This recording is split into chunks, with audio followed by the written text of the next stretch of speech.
பரபரப்பான வாழ்க்கையில் ஒரு நாளைக்கு 24 மணி நேரமே போதவில்லை என பலரும் அடிக்கடி கூறுவதுண்டு. ஒருவேளை இந்த 24 மணி நேரம் என்பது அதிகப்படுத்தினால் என்னவாகும்?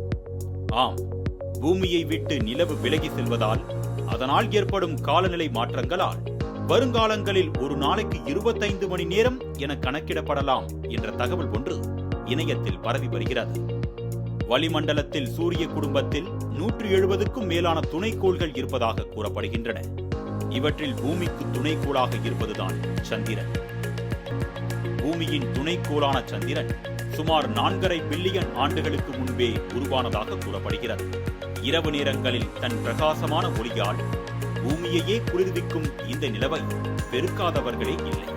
கவிஞர்கள் தொடங்கி அனைத்து தரப்பினரும் நிலவின் அழகை பார்த்து சிலாகிப்பதுண்டு.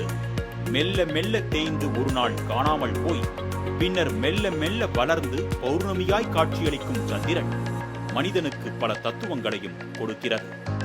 இப்படி மனிதர்களுக்கு மட்டுமல்லாமல் பிற உயிர்கள் மத்தியிலும் வியப்பை ஏற்படுத்தியிருக்கும் சந்திரன் சமீப காலமாக பூமியை விட்டு தொலைவில் போவதாக வானியல் ஆய்வாளர்கள் தெரிவித்து வருகின்றனர்.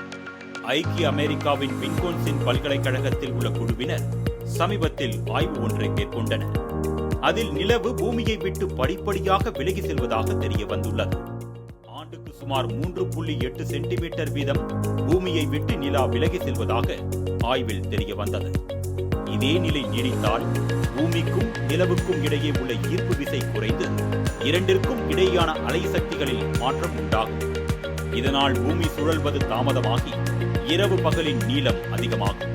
ஆகவே ஒரு நாளைக்கு 24 மணி நேரம் என வகுக்கப்பட்டிருக்கும் கால அளவு மாறி 1 மணி நேரம் அதிகமாகி மொத்தம் 25 மணி நேரமாக மாற வாய்ப்பிருப்பதாகவும் கூறப்படுகிறது.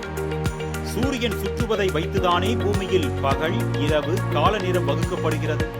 நிலவு விலகி செல்வதற்கும் கால நேரம் மாறுவதற்கும் தொடர்பு உள்ளதா என்ற கேள்விகளும் மக்களிடையே எழுந்து வருகிறது.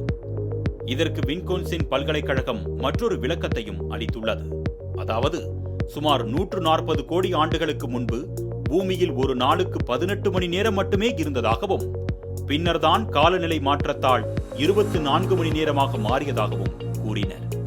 தற்பொழுது நிலவு விலகி செல்வதால் இந்த மாற்றம் உடனே நிகழாது என்றும் சுமார் 20 கோடி ஆண்டுகளுக்கு பிறகுதான் ஒரு நாளுக்கு 25 மணி நேரம் என மாறுவதற்கு வாய்ப்பிருப்பதாகவும் வின்கோன்சின் பல்கலைக்கழக பேராசிரியர்கள் கூறுகின்றனர். இந்த தகவல் இணையத்தில் பரவி வரும் நிலையில் இதுவெல்லாம் சாத்தியமே இல்லை என்றும் வானியல் ஆய்வாளர்கள் பதிலளித்து வருகின்றனர்.